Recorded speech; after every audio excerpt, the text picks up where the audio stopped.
Aunque el miedo es una experiencia subjetiva, los humanos comparten ciertos temores: lo desconocido, la soledad, la oscuridad, un depredador superior. Y todos ellos los combinó la desarrolladora de videojuegos japonesa Capcom, en una obra que en 1996 marcó un hito en la historia del videojuego. Resident Evil. No fue el primer título representante del survival horror, honor que corresponde a otra obra de Capcom, Sweet Home, pero sí profundizó de una manera extraordinaria en las bases de este subgénero de terror, en el que la columna vertebral la forman la experiencia del personaje y su supervivencia. La jugabilidad se apoya en el combate, la gestión de unos recursos limitados y la exposición del jugador a diversos momentos de tensión psicológica, así como a la resolución de puzzles para desbloquear zonas y el regreso a lugares ya visitados. Resident Evil redefinió estas bases del survival horror, sumó un imaginario sangriento y grotesco, y estableció la escasez como un elemento fundamental para crear desprotección en el jugador. Esta limitación de recursos se daba hasta en la cámara y los controles, que restringían la visión y en consecuencia el dominio de la situación.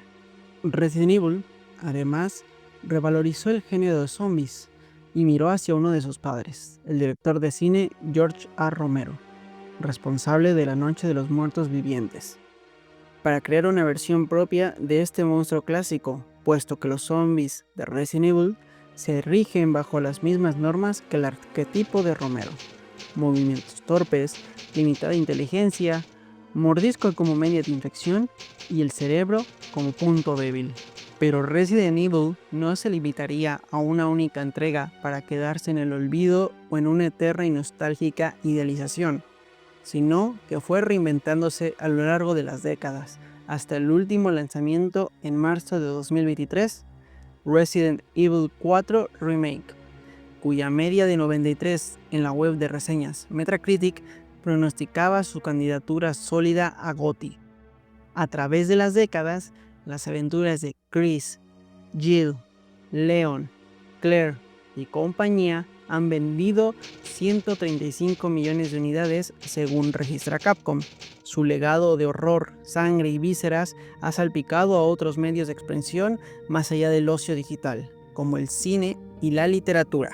En el momento de gestación de Resident Evil, la empresa japonesa Capcom ya era un actor principal dentro de la industria del videojuego. Fundada en 1979 como Capsule Computers, su primera actividad había sido la fabricación y la distribución de máquinas de videojuegos, aunque poco después comenzó a desarrollar sus propios títulos. El primero fue Bulgus en 1984, un shooter de scroll vertical diseñado para recreativas, aunque pronto brillaría con otros juegos como Commando o Ghosts and Goblins, ambos del 1985. Sin embargo, a principios de la década de 1990, su posición estaba más consolidada, gracias especialmente a la saga que supuso el punto de inflexión de los videojuegos de lucha, Street Fighter, cuya segunda entrega, de 1991, había arrasado en los salones recreativos y seguía batiendo récords en el ámbito doméstico tras su aterrizaje a ordenadores y sobre todo en Super Nintendo. Capcom, además, había sido pionera en coquetear el terror gracias a Sweet Home, una aventura de rol que introdujo mecánicas innovadoras y colocó los cimientos de este nuevo género en el medio.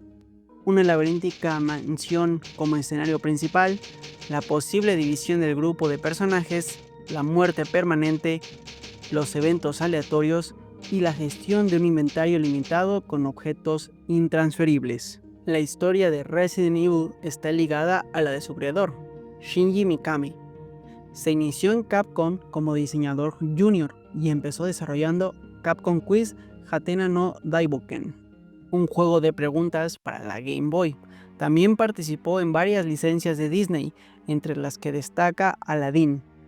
Poco después recibiría una interesante propuesta del director general de la división de videojuegos de consola de Capcom, Tokuro Fujiwara, quien deseaba crear un juego de terror con las bases de Sweet Home.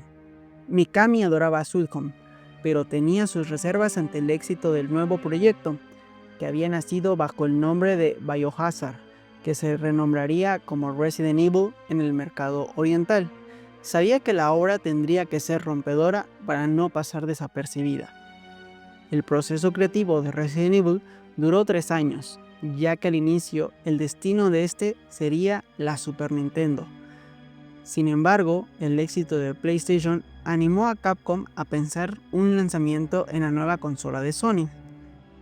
Con Tokuro Fujiwara y su ambición de crear un título de terror lo más realista posible, ni los 8 ni los 16 bits eran suficientes, y además el disco duro de la SNES se quedaba pequeño, por lo que el 3D de la PlayStation y la revolución de la industria del CD-ROM, Fujiwara veía su oportunidad de oro en esta nueva consola.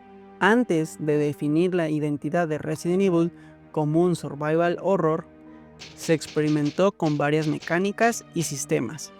Al principio se planteó como un juego de disparos en primera persona, con escenarios y elementos gráficos poligonales. No obstante, las limitaciones del hardware obligaron a los programadores a pre-renderizar todo, es decir, a generar las imágenes en otros equipos más potentes antes de trasladarlas al hardware final. Con esto llevó a Capcom a usar la cámara estática, uno de los puntos más distintivos de la saga.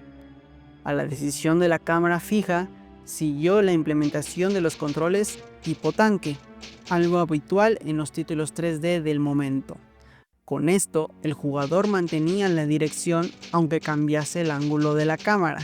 Así, el personaje jugable se movía hacia adelante si el jugador movía el D-pad hacia arriba, independientemente de la dirección en la que mirara, y debía detenerse para disparar. Finalmente, Resident Evil adoptó un sistema de juego en el que la acción era el pilar, aunque a diferencia de otros juegos de este género, aquí no era obligatorio matar a todos los enemigos.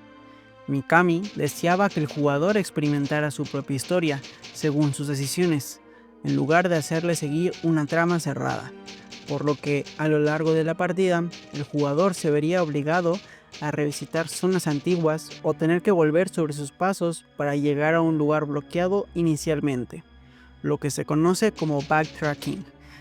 No había objetos que te teletransportaran de un extremo del mapa a otro, por lo que si querías moverte por el mapa debías de hacer el recorrido completo con el temor de encontrar nuevos sustos en el camino.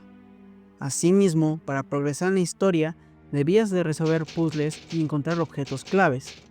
La munición estaba contada en cada partida. No había una IA encargada de generarla calculando el estado del usuario. Por ello, era vital que el jugador estimara en cada enfrentamiento qué arma usar y si le conviene enfrentarse a un enemigo o huir para ahorrar balas de cara a una futura y obligatoria batalla contra un jefe.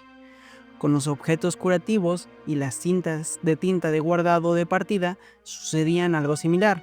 Había que plantear muy bien cuándo restablecer salud y cuándo guardar partida. Todos estos ingredientes, conservados de una manera u otra a lo largo de la saga, inauguraron lo que Capcom comercializaría como Survival Horror. El éxito de Resident Evil entre la crítica fue incontestable. El lanzamiento que consiguió alcanzar el 1.000.000 de ventas en tiempo récord salvó a Capcom de una posible bancarrota y firmó un final feliz para una época difícil. Resident Evil no fue el primer videojuego de terror, pero sí el que demostró las posibilidades del potencial de las consolas a la hora de crear sensación de vulnerabilidad y temor. Hoy en día la saga se mantiene como el referente del survival horror, al que otros estudios y creadores miran para diseñar sus propias obras, donde el héroe no tiene control absoluto de la situación y que a pesar de los peligros puede salir airoso de las situaciones si se sabe gestionar los recursos y las estrategias. Capcom, con sus altibajos, ha perfeccionado la receta del survival horror, que es reproducir el equilibrio de adrenalina y miedo en cada momento.